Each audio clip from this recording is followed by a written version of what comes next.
La capoeira es un caso excepcional, ya que ha tenido la suerte de ser conservada, transmitida y reconocida a nivel mundial como lo que verdaderamente es. Disciplina que los esclavos africanos disfrazaron como una danza para sustraerse a la vista de los caporales. Hoy en día, la capoeira tiene alcance mundial y un merecido reconocimiento. Lamentablemente, en Sudamérica han sobrevivido unas pocas artes marciales originales de los pueblos indígenas, aunque alguna de ellas, sin declararse bajo el nombre de arte marcial, sus técnicas de lucha o combate y filosofías son practicadas como ritos ceremoniales y religiosos que se han conservado hasta el día de hoy, de acuerdo a sus costumbres y tradiciones en festividades dentro del folclore autóctono popular.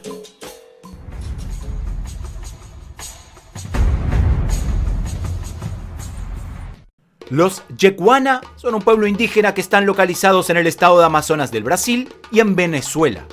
El patrón de asentamiento característico Yekuana es ribereño y disperso. Prefieren la selva a la sabana para establecer sus comunidades. La lucha Yekuana es una costumbre llevada a cabo los 24 de diciembre por los pueblos nativos. Consiste en una especie de lucha libre entre los hombres de la comunidad.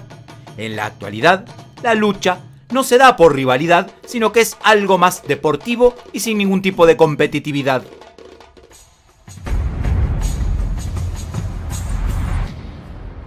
Si miraste mi video anterior sobre 7 esgrimas americanas, recordarás que en el puesto número 6 te hablé de Colombia y te hablé sobre la esgrima con machete colombiano. Pues bien, en Colombia también, en Barranquilla, aunque no es propiamente un estilo de pelea establecido, a raíz de los bailes afrodescendientes originales de Cartagena, surgió la champeta, que es un arma hecha de un machete pero recortado. A los afrodescendientes que iban a esos bailes se les daba el nombre peyorativo de champetú. Ellos iban a sus bailes y en caso de pelea sacaban la champeta para defenderse. La música que se escuchaba en estos bailes era africana, soukous, reggae, calipso, entre otras. Ellos, aprovechando los movimientos propios del baile, lo aplican aún hoy en día a peleas que en la actualidad se hacen con puñales y con cuchillos, pero que tradicionalmente era con la champeta.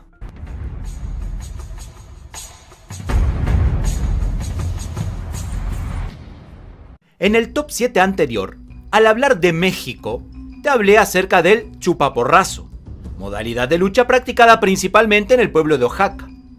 Hoy te quiero hablar del Susem. Esta disciplina marcial es un sistema de pelea competitivo que utilizaban las culturas americanas precolombinas para defenderse de sus contrincantes y que hoy en día se practica de manera deportiva. Susem representa un estilo de combate multidisciplinario. Significa por sus siglas Sistema Universal para el Contacto Extremo de México, que se caracteriza por representar el combate prehispánico como un deporte, siendo así considerado como un arte marcial mexicano.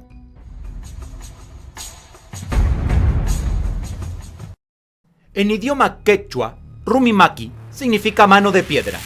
Esta técnica de lucha se creó en Perú en el Imperio Inca, donde los aspirantes a militares debían practicarlo y someterse a pruebas muy fuertes, donde no debían demostrar ningún signo de debilidad. Debían aguantar azotes, golpes y mutilaciones sin emitir un sonido de dolor para demostrar fortaleza y resistencia real. Este arte, creado para la guerra en sus inicios, fue considerado muchos años después como una simple habilidad en la lucha, pasando a segundo plano su cualidad técnica o arte marcial. En su origen, se trataba de prácticas con y sin armas, para cubrir las necesidades de defensas de sus tierras y posesiones como cualquier otro pueblo originario del mundo.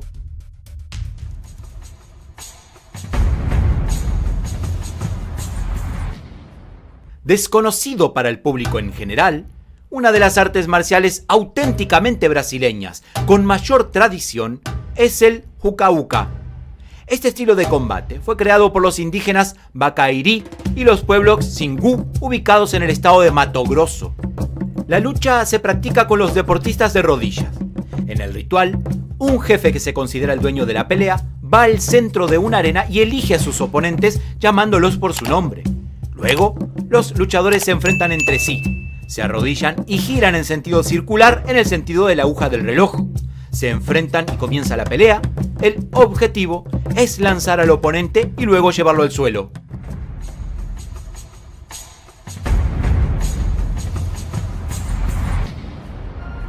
En el video anterior, cuando hablamos de Chile, hablamos acerca del colelaulin, originario del pueblo mapuche.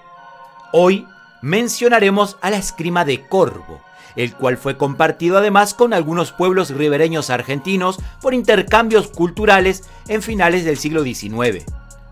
Después de la Guerra del Pacífico, este arte fue decayendo.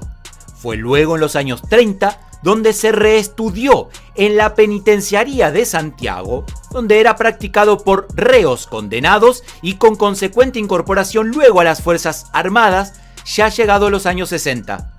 Cuentan las historias que durante la fiebre del oro, los mineros chilenos se iban a California en busca de riquezas y con ellos se llevaban no solo sus conocimientos de cómo labrar la piedra, sino también su pericia para usar el cuchillo corvo.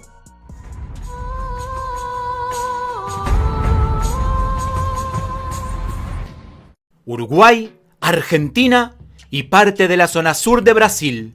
Historias de gauchos y de paisanos. Gaúcho, si fuéramos a falar en portugués. Cuando nuestros gauchos y paisanos necesitaban defenderse en batalla, sea por invasores o por diferentes conflictos, utilizaban los métodos y elementos caseros, materiales de trabajo como también sucedía en Asia.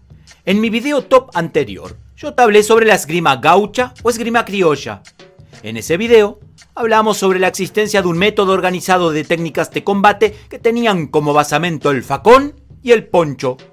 Sin embargo, si fuéramos a ser más ortodoxos en la tradición, debemos destacar dentro del sistema criollo el uso de boleadoras y de lanza.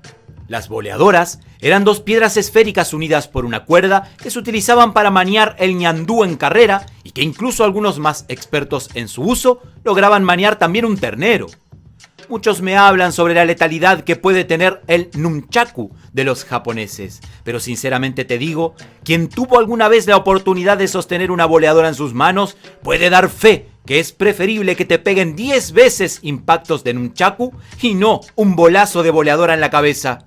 Con la boleadora no contás el cuento, te lo aseguro. ¿Y la lanza? ¿Qué te digo de la lanza? Los paisanos utilizaban unas tijeras de metal en la labor de la esquila de las ovejas. A la hora de forjar un arma fue simple.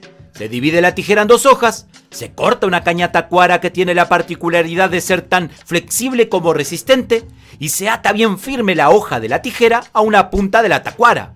Por último, y no menos importante, se coloca algunos pelos, crin de caballo debajo de la hoja, entre la cuchilla y la caña, para que la sangre no resbale por la caña y dificulte su manejo haciendo las manos resbalosas.